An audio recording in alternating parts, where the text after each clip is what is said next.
so close to the Milano Cortina Olympics. You can taste the flame getting lit in the San Siro Stadium very shortly. And we're so excited today to welcome a fantastic guest with a great resume heading into her second Olympic Games in the great sport of short track speed skating. Triple world medalist in the sport and currently the world number 2 tracking in to the Olympics. I'm so excited to learn about her journey in short track and her hopes for the Games and everything else in between.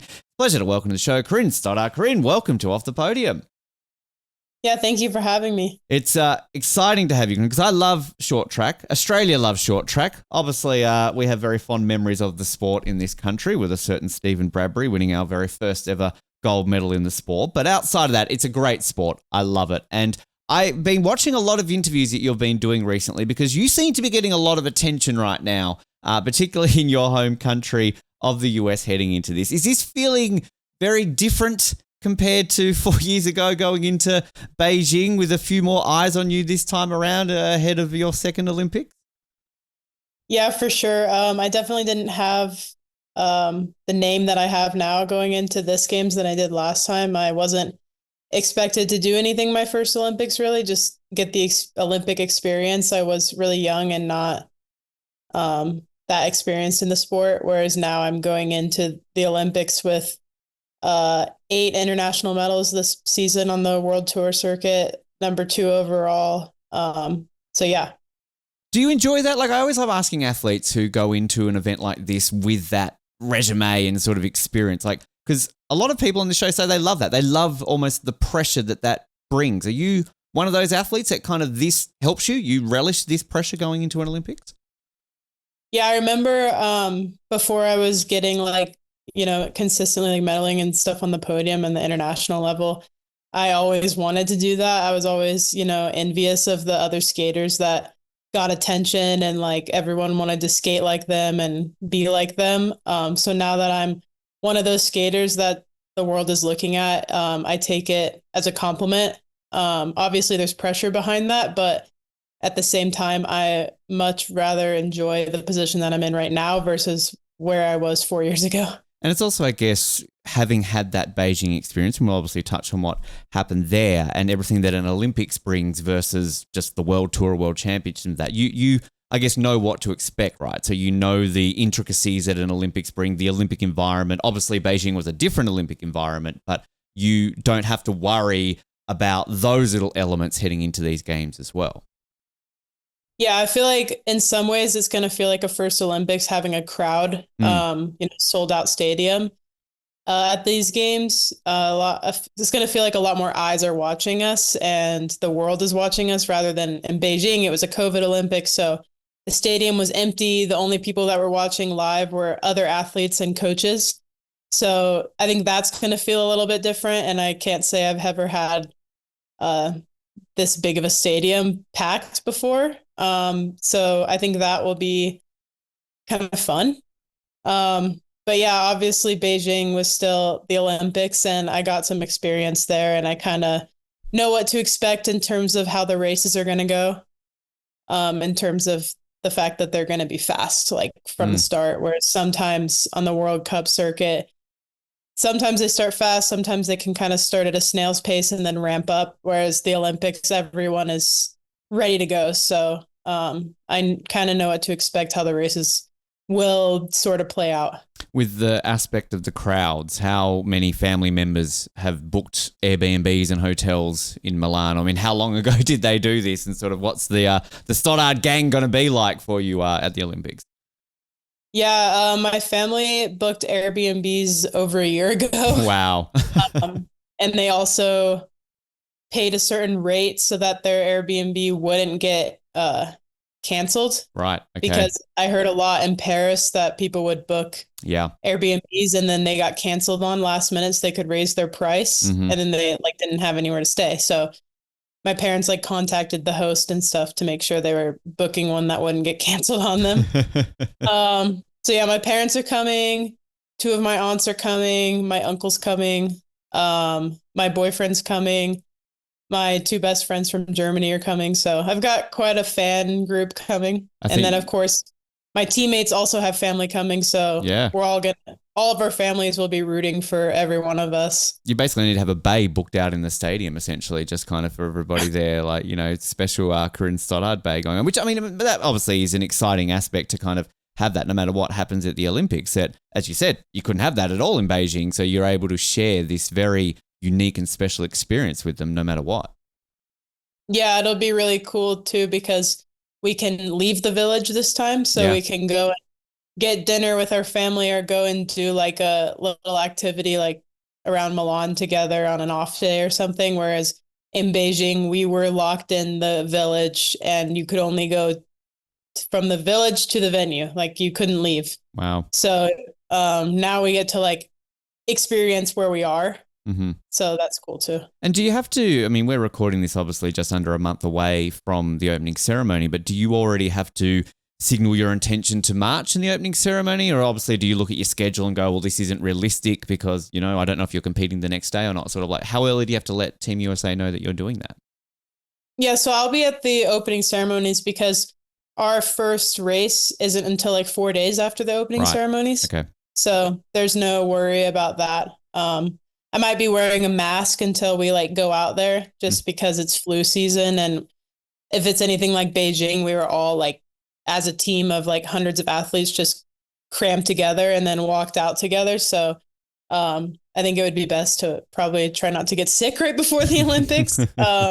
But yeah, I'll definitely be there and I don't have to worry about being on my feet too long or anything because we have a couple days before we race after that. Yeah, because I think this would have to be, given that Beijing was COVID and you couldn't have a full bird's nest, this would be the biggest crowd they surely have ever had for a Winter Olympics opening ceremony because what's it like? I think it's like an 80,000 seat stadium, I think the San Siro, and I think the only one that would match that may be Vancouver, but I think Rogers Arena was like 60,000. So yeah, you don't want to, I guess, miss that atmosphere, right? Because you didn't get 80,000 people in the bird's nest 4 years ago.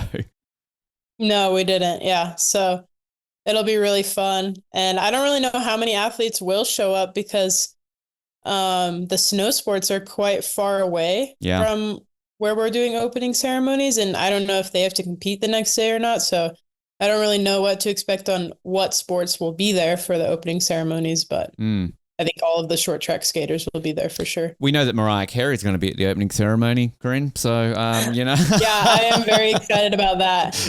I hope I see Snoop Dogg too. Oh, yes, exactly. Flavor Flav's doing the hype for obviously the bobsled crew as well. So, they're getting a bunch of people out there. So, obviously very exciting for that. I mean, just sort of backtracking your journey, you started as an inline skater, obviously, and transitioned into short track. Just what brought about the skating passion, the inline skating passion when you were young? I mean, sort of, was this from the family? Kind of like, how do you pick up skating in general? Yeah, no one in my family like skated or knew what speed skating was. I just really liked to roller skate as a kid. Like I would beg to go to the roller rink and go to like a public session all the time. And then eventually the owner of the rink started noticing that I was coming to like every day session after skating or after school. And so he was like, do you want to try speed skating? Because he knew I liked to go fast and stuff. So I was like, yeah, I don't know what that is, but I want to try that. And I was like 6 years old. And then, I just started inline speed skating shortly after that, joined the team and everything. And then, eventually I transitioned over the ice because inline sadly isn't in the Summer Olympics. It should be, but it isn't. Should be, definitely. So I switched to ice so that I could do that Olympic dream. And so this was an Olympic dream as a young girl, sort of you used to watch the Olympics growing up and kind of always dreamt about representing USA at the Olympics? Yeah, I remember watching, would that have been the 2008 Olympics for Summer Games? Mm-hmm. I remember watching Michael Phelps swimming at my childhood home. And I was like, whoa, that's so cool. Like he gets to go and race against the whole world and like prove that he's the best in the world at his sport and stuff. So then once I started speed skating, I was like, I want to be like Michael Phelps, except skating version. So that obviously wasn't possible with inline. So I was like, either long track or short track. And I was like, I really like to race other people. And I like the aspect of needing a strategy and passing. And like, it's just more exciting when you win in short track. The adrenaline is more there. So I decided to go with short track. I remember we had an Australian long track speed skater on Daniel Gregg many years ago who was quite a handy inline skater, and he was sort of talking, and this was, I don't know, well before Beijing, I want to say, but he was talking about that push back then for inline to become a Summer Olympic sport, and I believe it got quite close in 2016, like it was very highly talked about. I mean, obviously you've been away from that side of things for a little bit, Corinne, but are you aware that they're still trying to push for it to become a summer sport? Because I agree with you. I think it's a great sport that should be on the summer program as well. Yeah, so like ICES, the ISU has like their federation, and they like control like short track, long track, and figure skating. So we kind of have the same thing for inline. It's called World Skate, and they do skateboarding, downhill racing, rollers, figure skating, inline speed skating. And I know World Skate got skateboarding into the Olympics. The skateboarding is also part of World Skate. So obviously they're pushing for some sports to get in. I haven't heard anything about inline having a chance yet. They've also been adding so many random sports to the summer games, which like flag football or 3v3 basketball. Nothing against those athletes, but we have the NFL and the NBA here who get all the attention all year, every year. And, Olympic athletes only get that attention for a couple months every 4 years. So I feel like we could put sports into the Olympics that don't get that recognition. So yeah, that's frustrating to see those sports being put in the Olympics and not a sport like inline speed skating, where that would be the pinnacle of the sport, versus obviously for football and basketball, NFL, NBA are the pinnacle. Yeah. So yeah. And you often have those sort of athletes who, struggle with giving up their time for the Olympics because, it's, as you said, it's not the pinnacle, right? That's sort of not they're going there. I mean, you were very handy in the inline. You mean world champion 2019 in the 10-kilometer elimination race. That sounds like to me like almost like a Royal Rumble. Are you just like battling each other out there? Like every couple of Ks, you're knocking a couple of people out. I mean, 10 kilometers in elimination, that sounds epic. I want that in the Olympics. Yeah, so it's a 200-meter bank track. So it's kind of like a cyclist on a velodrome, except it's a shallower bank and it's 200 meters instead of 400 meters. And for the elimination race, it's a pack of about 35 skaters. And every other lap, the bell is rung, and the last skater to cross the line is eliminated from the race. Right, okay. And they take it down to 3 skaters on the last lap. Wow. And then those 3 skaters are your gold, silver, and bronze medalists. Jeez. So it's very tactical, a lot of endurance. It's fast racing because every other lap is in a limb, so it never really slows down. It's also quite interesting because each country gets 2 athletes put into the event, and then if those 2 both make it to the final, they work together as a team. So like usually one skater is the one who's supposed to win for the country, and the other one is the workhorse. So they're doing all the movement in the pack and protecting their teammate so that their teammate can save energy for those last few laps where they have to battle it out with the other athletes from other countries that had teammates working for them. Wow. In my case, I didn't have anyone that was quite my level that year in 2019. So I had to do it all on my own, which is pretty hard. But I did it, and I beat the other girls that had teammates out there. And that was also what made it so much more special, was like, I was like, I'm that much stronger than them, that they had a teammate working for them the whole race, and I was still able to win. Which country? Are we allowed to say which country that was? Yeah, so Colombia and Italy are like the 2 main countries that are the best right now. There you go. Okay. Yeah. Wow. Colombia's usually winning most everything. Interesting. Okay. I would find that very like how do you establish like, oh, you're going to win it, I'm going to back you up. And does that teammate always follow through with those orders? I can't imagine if there's 2 Colombians on that last lap and the one who's meant to back up their teammate is like this close behind hand, and they're not thinking like, oh, I could just beat her. Why not give it a crack?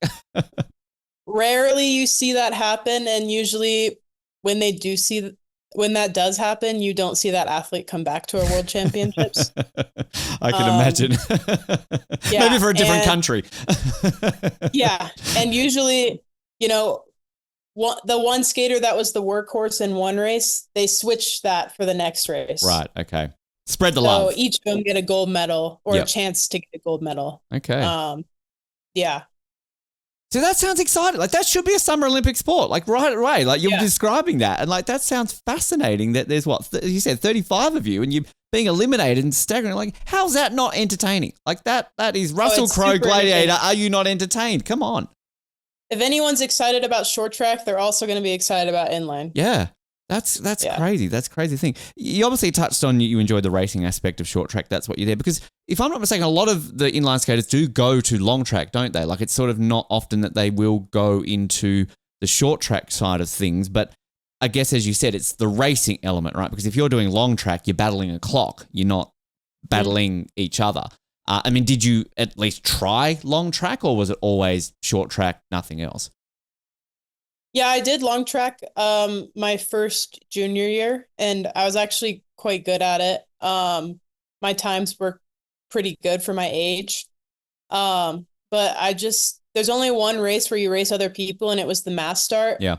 And the mass start, the way they run it isn't the most exciting because what they do, so like an inline for a points race, it's every other lap, the first person who crossed the line gets 2 points, and the second person that comes across the line gets 1 point. And at the end of the race, whoever has the most points at the end of the race wins the race. They don't have to cross the line first. Mm-hmm. In mass start on long track, they have these points laps, but those points are only to get like 4th through 8th place. So anyone who's has the ability to get a medal doesn't go for those points laps because they want to get the medal at the end of the race. Yeah. So the race is so, in my opinion, boring because nobody's going after those points that is going to try to win the race. And then the race is just a field sprint on the last lap. Yeah. And yeah, it could be made so much better and so much more exciting if they did it like an inline race on ice. Mm-hmm. And then all the other races are time trials. So I was like, I don't want to train for just one race, the mass start, when I don't even like the way it's ran. Yeah. And so I did long track and I was great at it, but I was like, no, this isn't like what my passion is. So I went to short track, but most inliners do choose long track because the technique transitions to long track so much easier than short track. Short track is like completely different discipline of skating. So a lot of people choose long track versus short track, but I was like, you know what? I'll figure out the technique. It might take me multiple years. I might suck the first couple years, but I'm really determined to become good at this sport and be one of the best. How long did you then find like it took you to, like, was there a morning you woke up and go like, yeah, I've got this, you know, be that based on you had a good result or it was just in a training aspect? Like, was there a moment you kind of felt like, yeah, okay, I've adapted, this sport's great, I love it? Yeah. So I moved to Salt Lake to join the national team in 2019. Mm-hmm. And I didn't feel confident in my ability or felt good when I was skating up until the 2024 season. Wow. And that was my breakout season. That 2023 to 2024 season is when I started making multiple A finals and getting a medal here and there and, you know, being able to race with the best girls in the world and it not make it easy on them to win. And that's when I was like, okay, now I feel like I can go on autopilot when I skate, because for inline, I was like, I could just go and be on autopilot and I knew what I was doing. Whereas ice, I always felt like I had to be so focused on what I was doing and how I was doing it because it didn't feel natural. Probably because I like just didn't go into it early enough and didn't like, because a lot of short trackers, they weren't inliners. They've just been doing short track their whole life. So I just didn't have that natural feel up until the past couple of years. Now I felt like I know what I'm doing. I can go into autopilot when I'm skating. Obviously, we're always all looking for room to improve in our technique. Nobody ever feels like their technique is perfect. Like we're always looking for just that little extra 0.5% of efficiency when we're skating. But yeah, I mean, I think the past couple of years, I finally felt comfortable. I love hearing that sort of level of autopilot. It's a great way of putting it because it's sort of, I guess the uniqueness of your sport, comparing it to long track is while and again, correct me if I'm wrong, the majority of that, I'm assuming it's about that technique to find time. You need to obviously skate fast. It's still speed skating, but you're obviously also having to focus on the racing aspect, things like strategy and battling it on, and kind of there's a lot more rules based on your sport about what you can and can't do right when it comes to battling with others. So it's kind of, that's the beauty of short track versus long track, is it adds that extra element, which was that tricky to adapt to, kind of the close quarters racing, and how do you fully adapt to that level of skating as well? Whereas on the long track side of things, you're not having to push past people. You're not having to overtake someone in the last corner to win a race. Like, sort of, how do you adapt to that level? And does that fit into this autopilot thing you're talking about over the last couple of years as well? Yeah, so like the close quarters of pack racing, I was already pretty used to because of inline. Right. But the passing was a lot different because for inline, like I had that 200-meter bank track, so you could go like way up on the outside to pass, or like you had the whole straightaway to get around, or you could do a corner pass. Whereas short track, there's not that long or many opportunities to get around someone. You just have to be like really quick with it and get around. And you can't bump into people either. So yeah, that was a little bit difficult, learning how to block people in short track and also pass people in short track. That, I think, just the technique of how to do certain tracks and pass them, or like prevent people from passing, was a lot different than inline and what I had learned in inline. So I'd say that was the hardest part about like the close quarters. But I knew how to race in a pack. It's not like I was scared to be like right up against people. Mm-hmm. And what was the other question? That's a great question. Does that sort of fit into sort of that autopilot notion that you're talking about, the racing side of it versus other techniques? Yeah, so I feel like racing, like me and everyone else, we all have these plans in our head, right? And like strategies for what we want our race to go like. But more than half the time in short track, the race does not go how you planned it. And you have to be able to adapt to a different plan and figure out how to race your race within the race. Yeah. And you just always have to have like backup plans and stuff. So during a race, I would say my mind is always moving and always thinking about like who's behind me, who's in front of me, where do I want to be, how many laps to go. But the autopilot part I was talking about more is like, I feel like I know how to skate and know what I'm doing, versus before I was always having to focus on these certain technical cues. Because if I wasn't thinking about them, I would just start skating like an inliner again out there, and I would just, not do so well. So, yeah, I'd say during racing, my brain still has a lot going on, but during training, I can just skate and know what I'm doing. With all that in mind then, when you got started and sort of were tracking along in the sport, was 2022 always the goal, or was it more 2026 and 2022 was a bonus as such? Yeah, so I knew I had the potential to make the 2022 games, just like with who was in the US. So I knew that was I should make the team, but I didn't expect to be able to go and win any medals individually. We did have a pretty good chance at making the podium in the mixed relay, but we got penalized in the semifinal, Can you explain why after 4 years yet? Because I don't think anybody can explain why yet, can they?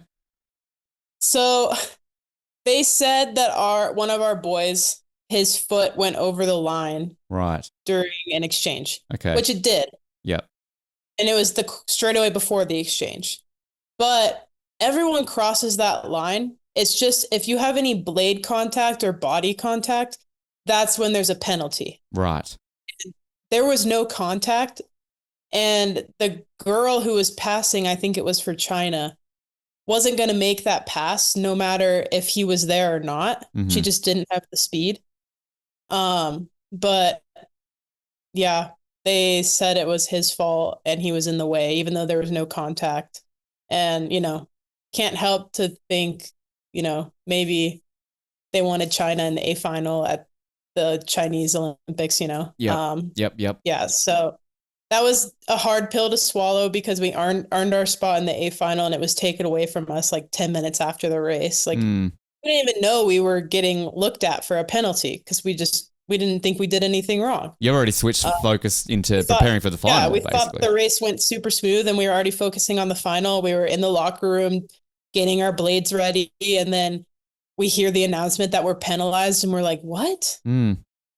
So that really sucked, because I can't help to think we would have gotten an Olympic medal there. Yeah. But that's part of short track, and that's part of sport, is sometimes things don't go the way you thought they did, and you just have to move on and be adaptable and not hold on to things, and just focus on the next race. Fuels the hunger, though, too, of course. I mean, as much as it sucks at the time, we are now talking 4 years later, time flies, and all of a sudden you can probably, put that inside of you, and on the day go like, well, this pissed me off 4 years ago. Let's use it to our advantage now in 2026.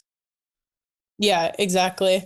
And yeah, like you said, like 2022, I thought I would make the team. I thought maybe there was a potential at a medal in the mixed relay, but other than that, I didn't expect much from my individual performance, other than getting the Olympic experience and being able to say I was an Olympian, which was super cool. But ever since I was a little girl, that wasn't my goal, to just go to the Olympics. My goal has been to win the Olympics. So yeah, I always thought 2026 could be a really good year, and I still have hope that 2030 could also be really good, because I'm 24 now, so I'd be 28 at those games. So yeah, still so young. I'll be too old there.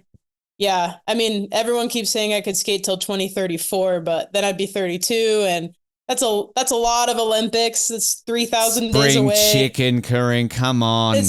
I don't know. It's like, so that's a lot to commit to. But now I'm just saying 2030. I'm calling it now. You'll be there in 2034. Home Olympics, literally home. It's where you skate. It's where you live, right? Like, it's in your backyard with that, and such history in that city as well. From Apollo back in 2002, and Bradbury for Australia. Not that he's American, but I've got to bring it up anyway. So, keep going with that. I mean, just looking at obviously the results though. So, outside of the relays individually, you are still in the top 10 in the 1,000, so 7th in that. You're 18th in the 1,500, 32nd in the 500. But the one I want to touch on outside of those events is your very first race, the very first time you're on the ice, where you just happen to break your nose in the very first Olympics. Great, you're on the Team USA podcast with Apollo and talking about that. And I love hearing the story, but I'd love for you to share it on this show as well, sort of what happened, and your very first time at the Olympics, you end up with a bloody nose, literally. Yeah, so it was the very first race of the 2022 Olympics. And 500 meters was back then probably my worst distance out of the three. And we did the on ice warm up, and I felt terrible, like just awful out there. Like, just legs were numb. I felt like just horrible. I felt like my blades didn't feel good. It was probably just me though. And then I go out to do the race, and I am so nervous. And I mean, it is the Olympics. I should be nervous, but I'm also like, I have no expectations on me. I'm not like a top skater. Like, I just get to go out there and like race in the Olympics. But I was just so nervous. And then the gun went off, and we started racing, and like, I was all over the place. I was skating like terribly. My technique was horrible. I couldn't skate through the corners at all. And I was getting dropped. And then I fell. And in short track, you're taught when you fall to lift your feet up before you hit the boards, because there's a good chance at breaking your leg if you go in feet first. I went in feet first. I was probably just me frozen there because I'm so nervous already. So I'm lucky I didn't break my leg, but going feet first, my knee went straight into my face, and Ouch. I broke my own nose with my knee. Ouch. And yeah, I felt it get crushed under me. My nose was crooked. It was bleeding everywhere. And it hurt so bad. Like, it was a horrible feeling.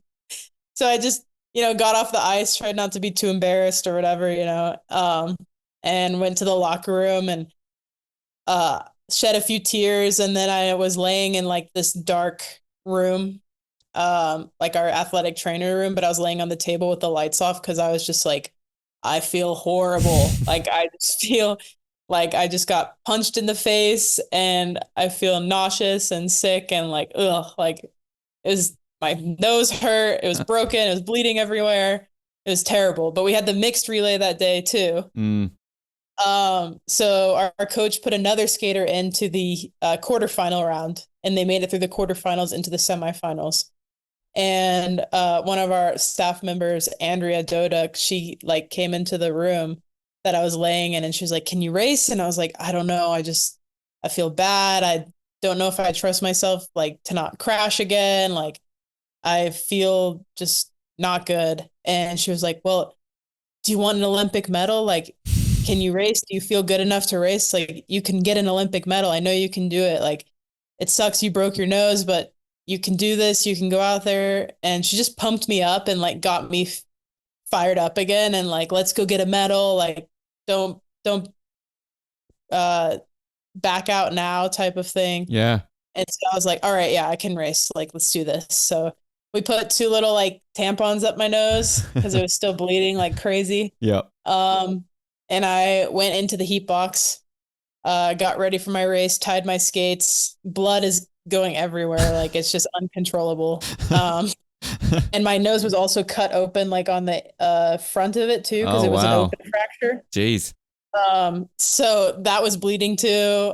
We steri stripped it for that. And yeah, I went out to race for the mixed relay. And I remember being on the line and before we started and we're like in the start position and I just see blood going down onto the ice. Oh, wow. And I'm like, oh my gosh, this thing will not stop bleeding. This is crazy. And I was just like, okay, I got to focus. I just have to race 4.5 laps because the girls do 2.5 each and then the boys do 2.5 each. And then we come out and the girls do 2 laps each. The boys do 2 laps each. So it's like a 2.5 minute race. Like it's not that long. So I was like, I can do this. I just have to do 2 exchanges as good as I can and skated amazing. Obviously, like I said earlier, we made the A final, but the choice was out of our control.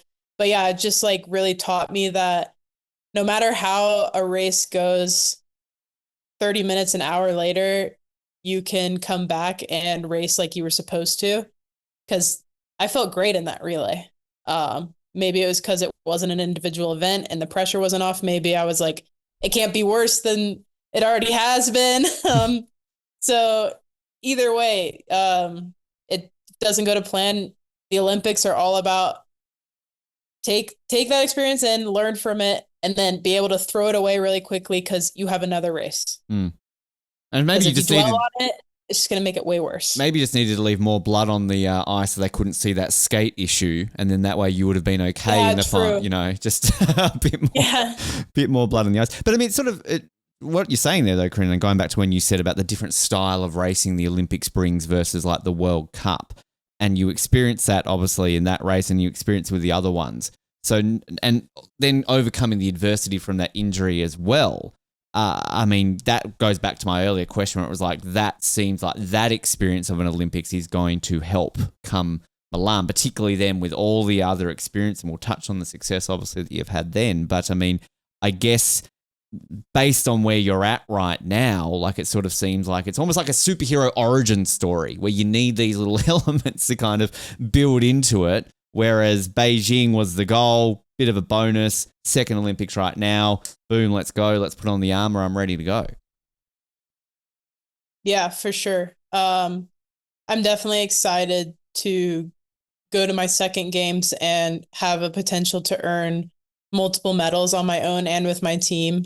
And I'm glad I had those inline experiences and the years in between and the past Olympics and the years in between those to all build me up for this games and being able to go into this games with the confidence to know that I am one of the top skaters going and I have every right and potential to be on that podium. Just outside of the competition, we always like to find out the outside experiences of the Olympics. Obviously, again, Beijing, it's a very different one, as you said. You know, you're sort of very monitored, village life, all that kind of stuff. And I'm sure it's going to be very different what you're about to experience in Italy. But from what you could experience, whether things like pin trading, village life, where you're bumping shoulders with the big names going like, oh, there's that person, like sort of any fun stories from the just general Olympic village or life in general? Yeah, we did a lot of the pin trading during the COVID games. That was still allowed. So that was cool. I actually have like a board in my room. Nice. Where I've like put all the pins in from the games that I collected there. So that's kind of like a cool little souvenir from the games. I'm excited to see that again. Was it the most covered? Because I guess it's sort of different slightly with the winter because there's only, say, like a third of the nations that are in the summer games. But like, was there the one country which everybody wanted? Like summer, for example, it's always like North Korea, right? If we can get a North Korean pin, like, you know, here we go. But like, I don't know, was there the gold standard pin you had to try and get? Yeah, not for me. I just kind of wanted to get everyone's pin. Okay. And yeah, that would have been cool to get a North Korea pin, but they weren't there. Yeah.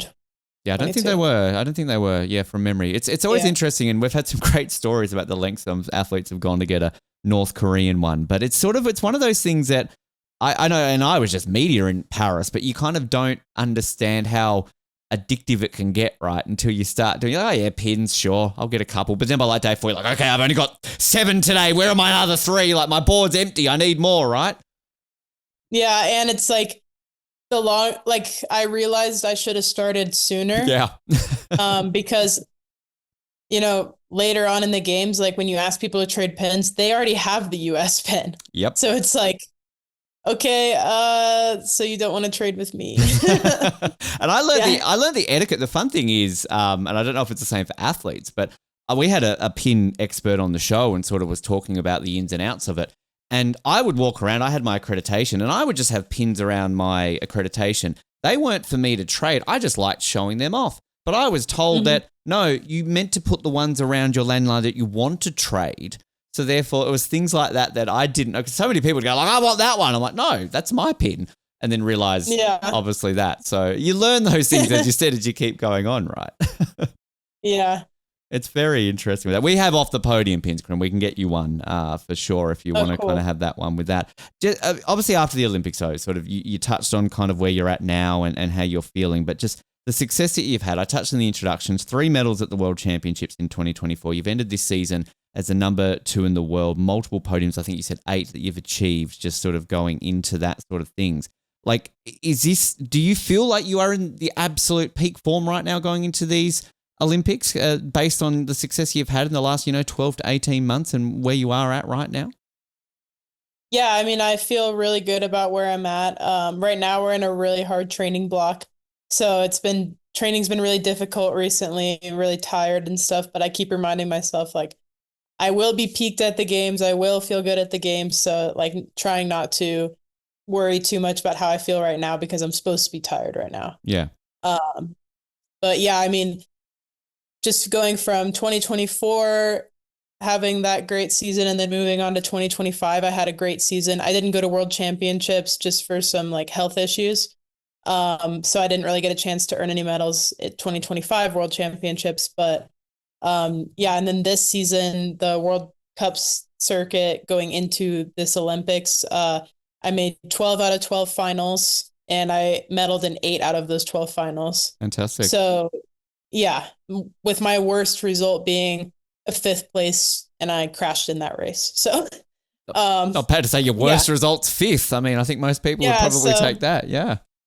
Yeah, it's pretty exciting and definitely motivating, and it just gives me confidence that no matter how nervous I am or like worried about the Olympics, like I know what I've been doing and who I've been racing, and it's the same girls I've been racing this past season. So I feel pretty confident with what I can do. What do you do with all the medals? I love asking this to our guests who win so many medals, be it Olympic, World Cup, whatever it is. Because I mean, it just to get to a point where you just rock back to the hotel, another one, put it on the pile, get another box. Like, oh God, here's another gold. Like, well, what do you do with them all? So my friends make fun of me because in my house there's like this little closet. And like almost all of my skating stuff is in this closet. So they call it my shrine. Because I don't want my bedroom to be too like skating themed because like when I'm at home and like relaxing, I don't want to be thinking about skating. Like I want to be able to like leave it at the rink and come back to it the next day. Mm-hmm. So the only thing that's in my room skating related is I have this shelf, and it's just my individual World Cup and World Championship medals, and they're just on this shelf. Okay. But they're not like hung up or out there. They're just like subtly there. And a nice gap for the Olympic ones, of course, in a month's time. Yes, for sure. Oh, the shelf is going to need to get bigger. It's already like tilting forward. Yeah. Like it looks like it's going to all collapse soon. So and those Olympic medals are heavy. So, you're going to have to put some reinforcements on kind of going on that sort of stuff. The one race I watched, and I loved sort of the reaction that you had and just the move that you made, was your first gold that you got in Beijing. And the overtake that you had on that last corner, which was just fantastic to see. I've seen in several interviews you've talked about sort of the feeling that brought you. But I mean, sort of that breakthrough moment to go from obviously silvers and bronzes though to a gold. I mean, sort of, is that still the highlight of your short track career, that moment? Yeah, I've still been chasing that feeling I had in that race because the whole race just kept going perfectly to plan. Like, I was in the top 4, top 3 the whole race. I was able to move up and hold my position. I saved my energy by not being in the front the whole time. And then at the end of the race, I just passed everyone. So I kind of been like, this season, I was kind of trying to like redo that. But every race is so different and every race is played so different. Like, it's hard to do the same race over again.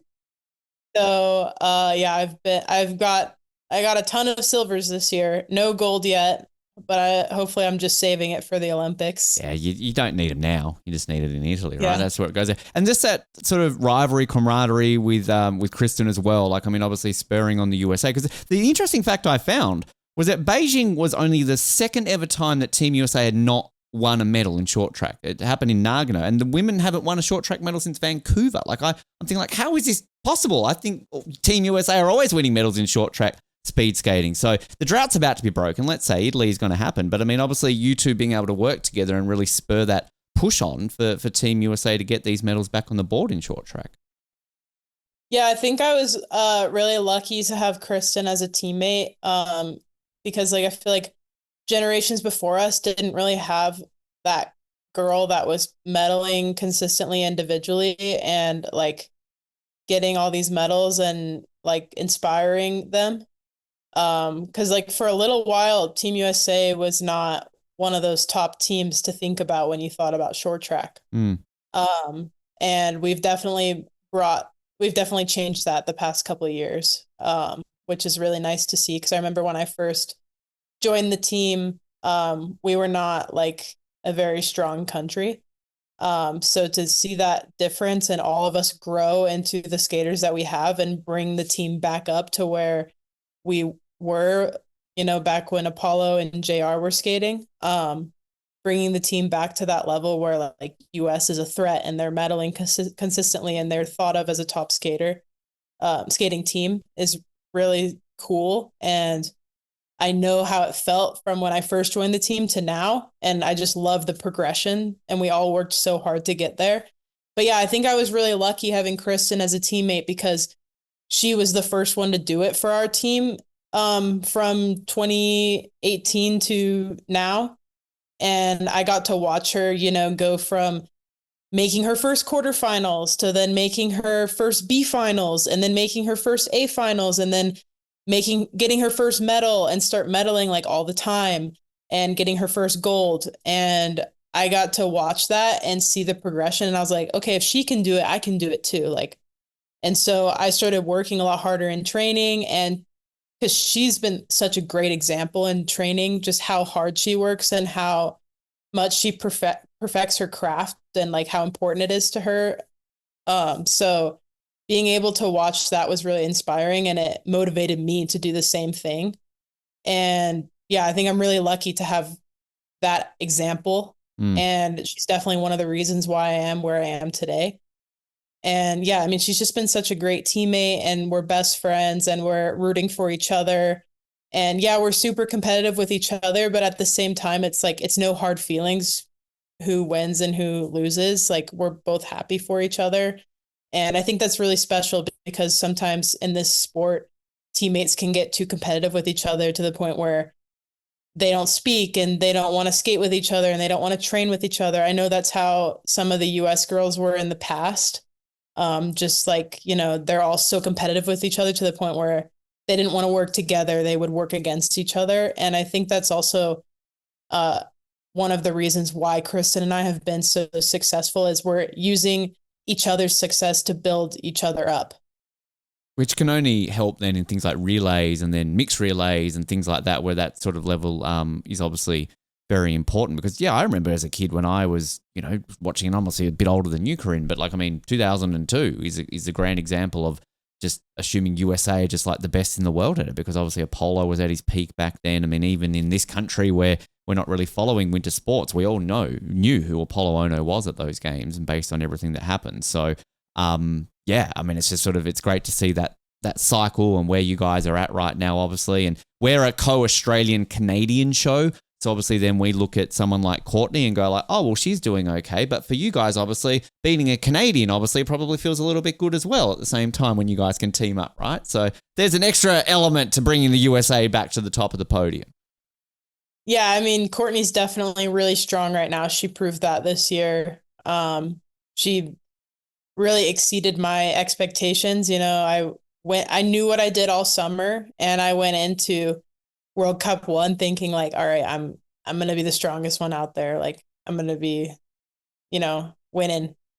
And Courtney came out of nowhere and she was just like so strong. I mean, she's always been a great skater, and she obviously showed how strong she was at World Championships the year before. But I mean, like, she's just completely flipped a switch. And yeah, she's been hurting my feelings a little bit out there. But she's amazing and she's super nice and super friendly. And I really like her as a person. And obviously I want to win, but I'm also happy for her when she wins because it's obvious how hard she works. But yeah, I'm hoping to steal a gold from her at the Olympics, but aren't we all? Yeah, I believe that is definitely the goal, and obviously we'll see how all that plays out. We're going to get to our wrap-up questions in just a moment, Corinne, but one thing I wanted to ask you about, you talked on your family and friends and boyfriend, all that sort of stuff, traveling to Italy with you. Does Milo get to come? Because I'm a bit sad if Milo doesn't. Tell us about your dog, because I love hearing about our guest pets and animals. Yeah, Milo's... Oh, there we go, an appearance. Hello, Milo. It's a little rough. Woke up. Sorry, Milo, I've disturbed your sleep. Oh, he's his name, though. That's all he does is sleep and chase a ball. Yes. Yeah, he will not be going to the games, mainly because I think it would be stressful for him and me, just with how much I'll be coming and going and being in the Olympic Village and being in small rooms. And yeah, I think that would be a stressful trip for him and stressful to be there, just with everything that's going on. So he gets to stay home, but he gets to stay at our house in his home. That's good. My roommate will be watching him with her dog. Okay. So he'll be happy and home and with his buddies. You have to get him a couple of little Italian toys, I guess, would bring back, like little, mascots from the games or something that he can play with, baby. Yeah, I mean, if I win a medal, that mascot's definitely going to Milo. Yeah, there you go. Yeah. I'm going to look at that podium differently now, all of a sudden, when you're on there with it. Like, little Tina's going to be going off to Milo there to have that. Has he ever come to the ice with you? Has he ever come and watched you skate? Like, what's he like on the ice? He has seen me skate. I think he's kind of like, what are you doing? Yeah, he looks concerned. Yep. He's a very quiet and well-behaved little guy, but he's also an anxious little guy, kind of like me. Yep. So, yeah, I think when he sees me skating around in circles on razor blades with 20 other people, he's kind of like, okay, this is scary. Maybe you don't need to lead him onto the ice at the Olympics. So it's probably a good idea that he is sort of staying back there. We love getting the guests out. Recently, we've had so many. I bring up the guest pet that they share on social media and that sort of stuff, and they're always with them. So that's secretly we have a hidden agenda because we're hoping that they are with you. So there you go. Yeah, Milo. He's always just against me, sleeping. Yep. Can I ask where does the Milo name come from? I've got a guess. I would like to think it's from a very famous movie, but I don't know if it is from. You're a bit younger than me. You might even know what movie I'm talking about. I've heard about that movie. It's like Milo and Angus. Milo and Otis. Yeah. Yep. Otis, yeah. Yep. Yeah, I've never seen that movie. I've heard about it, but when we got him as a puppy, he was so mellow. Like Okay. usually when you get a puppy, they're like crazy and chewing everything and peeing everywhere and destroying stuff. And we got him and he was like this little mellow, calm angel. Like he acted like he was already like an adult dog, but he was a puppy. Wow.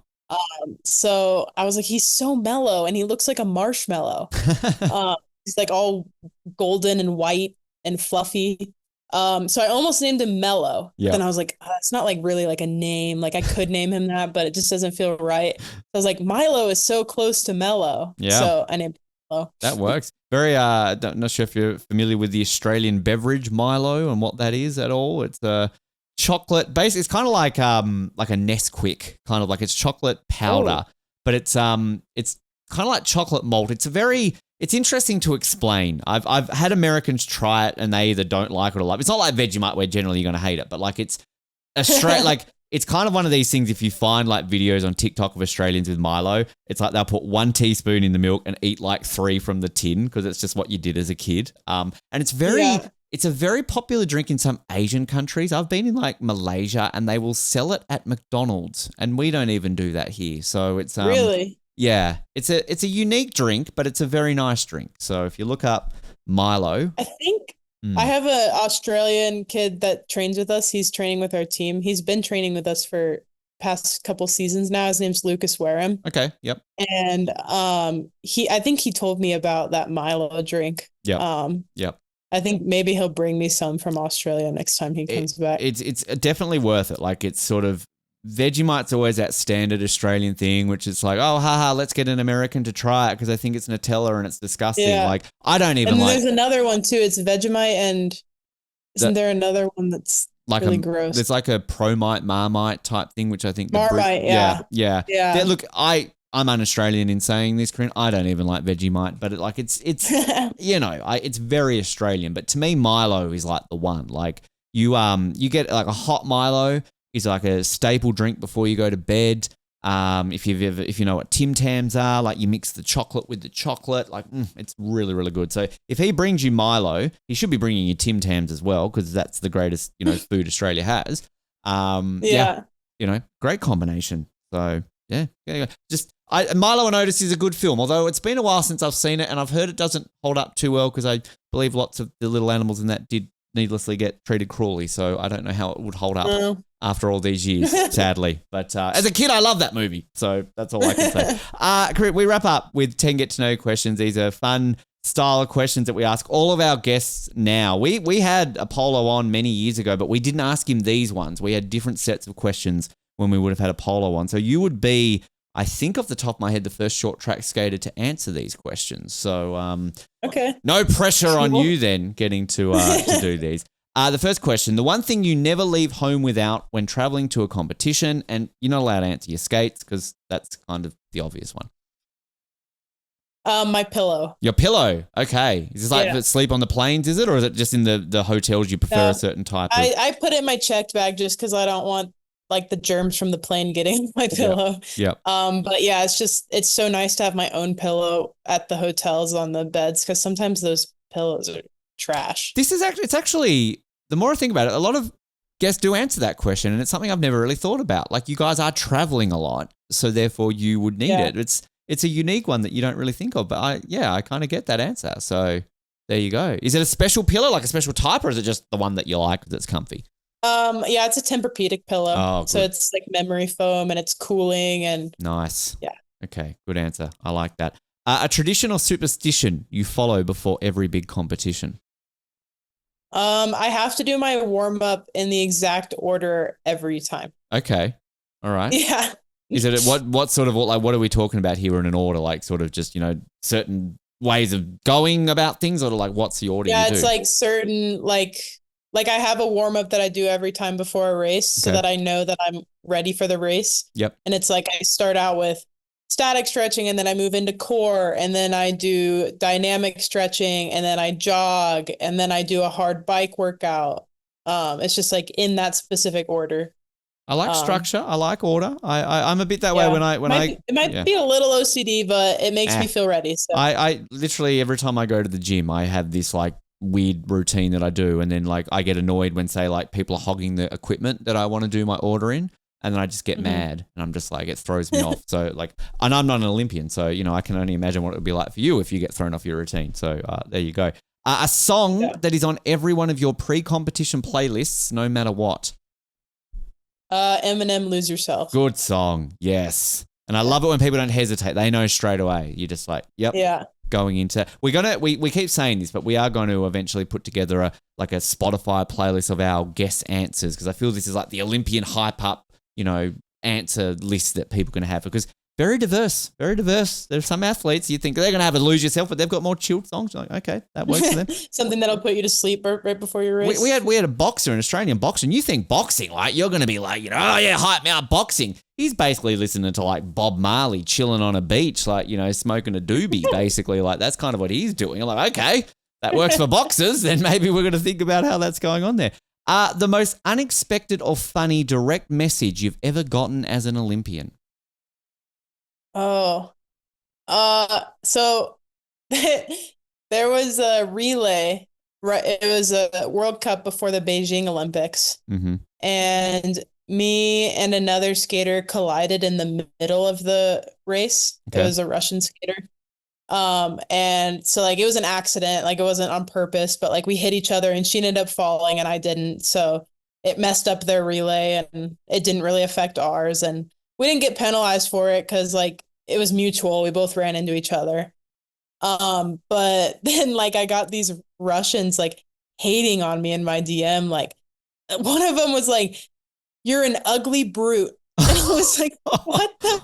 Wow. I was like, why? Jeez. Like, come on. Okay. Wow. Yeah. So I was getting these like hate comments and hate DMs and like, just like, I was like, it was an accident. Like, come on, it happened. Do you just reply with, well, hey, at least I'm allowed to go to the Olympics next month and just move on? I feel you can easily chirp back at the Russians. I just left them on red. Wow. There you go. So I love this question because you get some fascinating inbox messages out there. It's incredible to hear.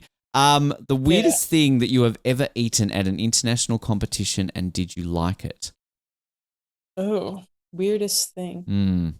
You know, I feel like at competitions, I'm usually not that adventurous because I'm like afraid it's going to affect my race. Yeah. Okay. That makes sense. Anything after the competition? You like, you know, been somewhere, you've gone out in a restaurant and gone like, hey, here we go. Let's try this. I wouldn't say this is a weird food, but when we were in Japan, I had takoyaki for the first time, which is like a fried dough ball with squid in the middle. Oh, okay. All right. It was actually pretty good. Okay. Yeah. All right. And it had like these like onions on top with the sauce and stuff. Okay. And you were aware of it before, like that's one of these things you know what you're about to eat, or were you told afterwards what you were actually eating? I knew it was squid before I ate it, yeah. Right. But I usually eat like a lot of seafood and stuff, so it wasn't too scary. Not too scary. All right. All right. Well, on the topic of food then, is there a go-to food, like your ultimate guilty pleasure food that you always go to after a big competition? Yeah, so like every Saturday here, I go to Chick-fil-A. Oh, as like my channel. Yes. Because I love Chick-fil-A. Yes, preach. Like, Chick-fil-A sponsor me if you watch this, please. Hey, we've had this answer a few times, and I always get excited too, Corinne, because that's my favorite US food by far. Everyone talks about In-N-Out Burger. I'm like, no, Chick-fil-A. Come on, like Chick-fil-A is where it's 100%. At. And do you always find weirdly that you crave it on a Sunday? Like it's always a weird thing, don't you? Like, yes. Yeah, it's always the day that it's closed every time. You're like deep down. And I love their breakfast. Oh, yes. Monday through Saturday, I have training at 9 a.m. So I can't go get their breakfast. And then Sunday is the only day I have off, but they're not open. So it's like very rare that I get the chance to get a Chick-fil-A breakfast. When you get flown back first class on, I don't know who the official airline is of Team USA, Delta, American, United, whoever it is, and you land and you got the big welcome home parade and all that sort of stuff, straight away, boom, go get your Chick-fil-A for breakfast the next day, right? Like surely your coach will allow that with a couple of shiny Olympic medals around your neck. Well, maybe I should wear the medals too, so hopefully they'll sponsor me. Hey, well, we always say that to our Olympians. Like we always ask generally, like, what do you like? Have you gotten free perks with your medals? And we have had people say they've gone into places with the medal and tried to get like free shit. So Chick-fil-A, hey, that works. I like it. Yeah. Chick-fil-A. More Chick-fil-A. Let's talk about it. Sponsor everyone, Chick-fil-A. I think I think somebody told me the story about how was it in Atlanta? They were like the official like restaurant of the new stadium there or something like that. So, when Atlanta. I'm sure they are because they're from Atlanta. Well, there you go. But I think somebody was saying that because, like on Atlanta Falcons games, that like because they would mainly play them on a Sunday, they couldn't serve the food at the stadium on a Sunday in the stadium because they're obviously not open on a Sunday. So that's terrible. Yeah, I don't know if that was true or not. Somebody told me that many years ago when the new stadium opened there in Atlanta, but I thought that was hilarious if that was true. If you could swap sports for a day with another Olympian, what event would you choose and how do you think you would fare? And it can be summer as well. It doesn't have to be just like purely winter. Like if there's a summer sport that, you're sick of the ice and you want to get warm. Well, I'd say summer, I would want to swap places with a gymnast, say Simone Biles. Yep. And I would be terrible at it. I'd probably break my neck and die. As long as it's not your nose, right? Yeah. How would she go on skates? Like if she's swapping, like do you think Simone would be all right in skates, I think she'd have a fast start probably. Yeah. Seeing her run to the what is it, the vault? Yeah. Yeah. I think she'd be pretty fast. That's a fun, like, the NBC should do that. I think they need to get, like, Simone Biles out there, Noah Lyles, like, get these, like, summer stars and, like, swap them with you guys, like, get them on skates, put Noah, like, on ski, swap with, like, Lindsey Vonn or, like, Michaela Schifrin or something like that. Like, that would be fun. Yeah. And then for winter, I would say snowboarding. Yes. So, like, Chloe Kim and half pipe. Yep. But I would also, like, die, so. Hey, you go out on top. I mean, people would remember you as that short tracker who tried another sport and sadly died. Yeah. You'd always be remembered. Let's say that. If your Olympic journey were a movie, what would the title be and who would play you? Ooh. Have you ever been given a doppelganger for an hour? I've got one as an actress that I could see playing you. Emma Stone. I think you've got a bit of Emma Stone about you. I think, okay. She could play you. Yeah, I could see that. Yeah. Yep. I feel like would be really funny is the girl who played I, Tonya. Oh, yeah. Margot Robbie. Yeah. Australian. Yeah. Yeah. Yeah. I think that would be hilarious. I could see that, actually. I think Margot could pull that off. Have, like, that same attitude, but maybe a little less, like, hick. You're not going to Kristen whacking a knee off. I'm not from like the sticks or anything, but Courtney doesn't have to worry that her knee's going to get taken out all of a sudden by your boyfriend or something like that, not right? Like that, but just like her personality in the movie is hilarious. Yeah, a good answer. Okay, do you have any titles? We've got some help from ChatGPT, so we always like to go there, and they always give some loose ones, but. The one we went with, because we've got them to do a mock poster, and for our audio listeners, as always, go to our video version, but we got them to choose Inside Line, and they've gone Inside Line, the pursuit of Olympic glory, and this is the poster that they've gone with. You can see that. Oh, that's pretty cool. Not too bad. Lots of American fanfare in the background there, cheering you on. So, yeah. But that's not one of their worst ones, let's just say that. So... Trying to see. I like zooming in. ChatGPT is crazy. I know, right? I always like zooming in to see if there's like, some weird thing in the crowd. Looks like Santa's there watching you on. I don't know. Something like that. That's so random. Going on there. But, Inside Line coming soon to a theatre near you, perhaps. Extra gold medal bling soon there. Two more for you, Corinne. What's the one question you're tired of being asked and what's the one that you wish people would ask you instead? Question I'm tired of being asked. Always makes me scared because I might have already asked you this question in this interview. So.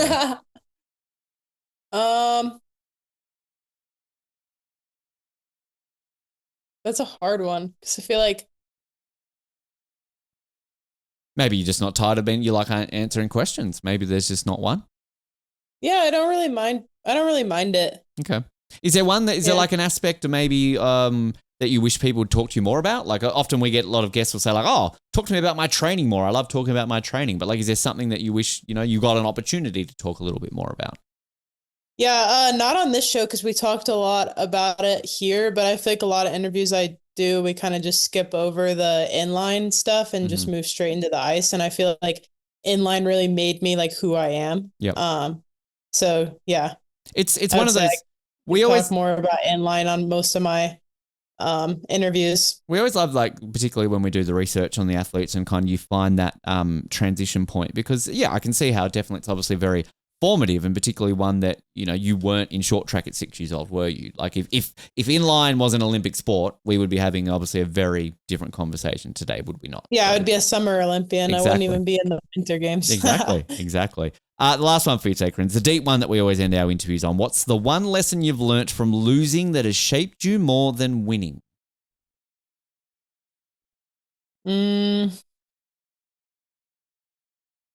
feel like what's really like helped me a lot with like my recent success is I came from the bottom. So I'm not one of the skaters that just jumped into the circuit and was like already really good.